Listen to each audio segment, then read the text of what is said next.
Kalau kita tengok ni, al-ainu haqqun, dia takdir, takdir kita panggil begini, sesuai dengan makna yang pertama hak kita terjemah tadi, iaitu al-isabatu bil aini atau al-isabatu minal aini syai'un thabitun mawjud, adalah sesuatu yang memang sabit dan memang ada wujud. Wal isabah bil ain, terkena pandangan mata ni lagu mana? Dia kaya tak apalah, kita tidak perlu baca dalam Arab tu terjemah ni, iaitu seseorang pandang kepada seseorang yang lain, dia pun kenal, tertarik hati dia, timbul jadi berasa kenal, suka ke dengan dia. Di situ tiba-tiba berlaku kemudaratan kepada yang dipandang itu, dengan sebab pandangannya itu, dan dengan sebab dia kagum ataupun terpesona dengannya. Hak yang nengok tu, hak jom mandang tu, orang panggil bila sudah berlaku inilah, kalau pandang saja tak ada apa. Bila sudah terkena gangguan yang dipandang tu, yang memandang tu orang panggil ain, isim fa'il. Dan yang dipandang, yang terkena pandangan itu, orang panggil ma'yun. Ma'yun, hak terkena pandangan. Bahasa kita tak ada guna gitu. Kita tak berapa umum. Dalam masyarakat kita guna, kalau ada nak faham agama ni pun bila jumpa dengan hadis ni lah. Dalam masyarakat umum, dalam bahasa umum kita tak ada. Sekadar malu mata gitu ada. Malu mata tu, bulu mata kita kata, tengok ada tu. Tapi terkena pandangan mata tak ada. Kesan buruk daripada pandangan mata tak ada dalam bahasa kita. Dalam bahasa Arab ada. Inilah ni. Begitu juga dalam bahasa Farsi, dalam bahasa Urdu ada. Sehingga kalau dia tengok orang hak comel, orang hak dia kenal kau gapo-gapo, dia kata chashme badur. Chashme badur maksudnya semoga engkau terjauhlah, terhindarlah daripada mata ataupun pandangan yang buruk. Macam doa. Doa biar jangan kena lah. Dia ada. Dalam bahasa dia ada. Bahasa kita tak ada. Tu. Padahal benda tu wujud, ada. Dalam hadis ni kata ada. Dan Nabi SAW dalam hadis yang lain dia ajar lagu mana sepatutnya bila kita tengok. Apabila kita tengok budak comel ke, lagu mana sepatutnya kita nak kata. Kalau kita kata dalam bahasa lain, seperti kita kata dalam bahasa Parsi saat ni, chashme badur, hak lagu tu. Tapi kalau nak kata ku Arab, hak Nabi ajar, lagu mana? Dia ada ajar. Nanti kita akan jumpa akan datang. Dia ada ajar, tidak terkata tengok saja. Supaya apa? Supaya terhindar daripada racun yang ada pada pandangan mata. Lepas tu dia kata, dia ambil Maziri, Imam Nawawi pun ambil.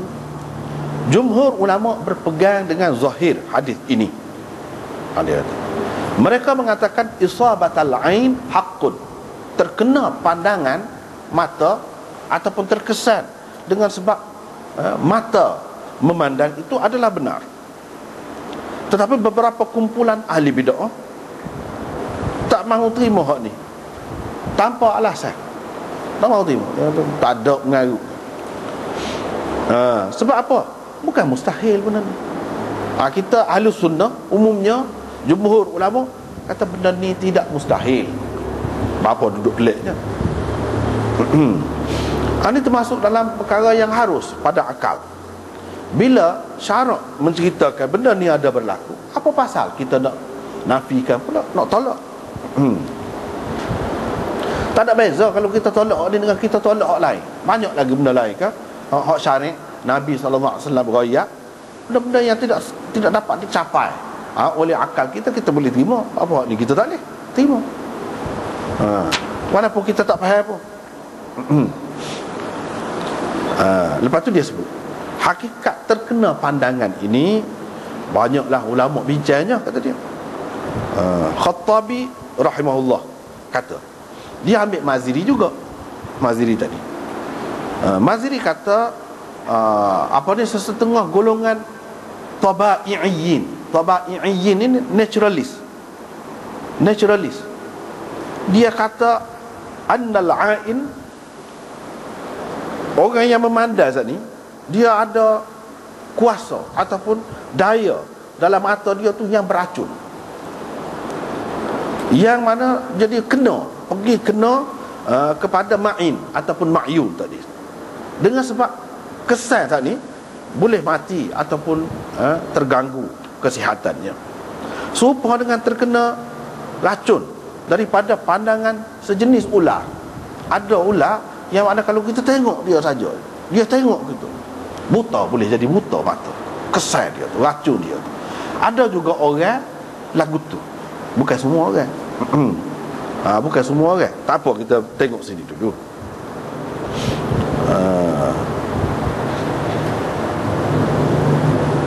Mengikut ahli sunnahnya, kata dia, hak berlaku gini ni dengan kehendak Allah, mengikut sunnatullah, ataupun orang panggil adat yang Allah Subhanahu Wa Taala telah tentukan. Goni kesan dia begini, goni kesan dia begini. Allah Subhanahu Wa Taala tentukan. Bukan benda tu jadi sendiri, bukan benda tu ada khasiat dia sendiri, seperti golongan naturalis saat ni kata. Tapi Allah Subhanahu Wa Taala buat, letakkan di situ.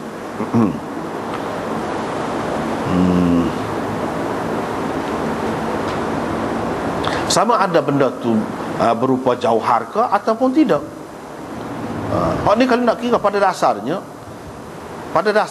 kalau kita tidak ambil kira hadis lah, pada dasarnya benda ni tak boleh kita nak putus kata ya ataupun tidak, termasuk dalam perkara yang mungkin. Tapi ada juga, kata dia, orang-orang Islam lah, tetapi dia ni cenderung kepada falsafah ataupun fahaman natural saat ni lah, nature saat ni. Dia kata putus bahawa jawahir latifah, iaitu jawahar-jawahar yang halus, yang tidak nampak, tidak kelihatan, keluar daripada mata yang memandang itu, sampai dia kena yang dipandang, dan dia masuk melalui liang-liang rumah tubuh orang yang dipandang itu. Pada ketika itu Allah menjadikan kebinasaan sebagai kepada orang yang kena pandang itu, serupa dengan orang yang minum racun mati, ada kesan dia gitu. Maziri kata, hak ni hak dia petik ni, Maziri kata putuh lagu tu, hak tu ahli sunnah tak setuju, putuh kerana tu ahli sunnah tak mahu kata putus lagu tu, kerana kita cara lah kita nak kata aura, kau kata apa dalam bahasa sekarang ni, keluar daripada mata tu, nak kata mesti kerana tu. Tak sih, ahli sunnah tak sih kata lagu tu. Adapun puak-puak tabi'iyyin tadi, dia kata putus, memang gitu, tak ada dah lain. Tetapi perkara itu mungkin, kita kata sebagai aura, kau sebagai apa, itu mungkin boleh berlaku, tapi tidak semestinya itu saja satu-satunya cara, sebab yang menyebabkan orang hak kena pandang tu jadi terkena gangguan ataupun sakit. Tidak semesti kerana itu saja. Boleh jadi Allah SWT jadikan itu sebagai adat, kebiasaan. Allah SWT telah pilih hak tu lah. Sebab kita kata racun, Allah SWT telah tentukan dalam undang-undang adatnya ataupun sunnatullah, kita panggil, bahawa mati. Tapi tidak semestinya mati itu mesti dengan racun. Mesti dengan racun kau. Kalau tidak pakai racun gapo pun mati tu. Tu ahli sunnah tak saya kata putus sebab tu saja. Tidak sebab tu. Boleh jadi sebab lain. Mata juga, tapi sebab lain. Bukan dengan sebab kesan tadi. Sebab lain yang kita tidak tahu. Dia tak saya kata putus lagu tu. Ibnul Arabi pula, dia ambil daripada ahli-ahli falsafah. Dia kata terkena pandangan ini terhasil daripada kesan jiwa orang yang memandang tu dengan kekuatan yang ada padanya. Hak mula-mula memberi kesan itu, punca asal dia bukan mata tu saluran saja, jiwa. Lepas tu dia memberi kesan kepada hak lain.